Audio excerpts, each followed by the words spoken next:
Lai pago de PCA itu ni pai nga ki man gua ipidi nga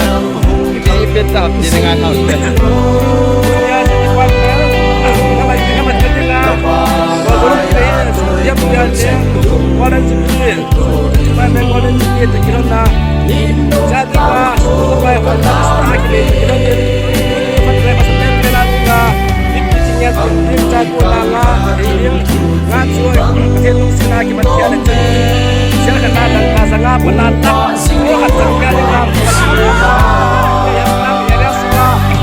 boleh yang lain dengan kader mas itu dari buat kita sarakan di masa ini kita itu ada usia ini tinggal noi langa kapan tinggal itu umpi bompi kalsam nakatun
你洒了我真说真。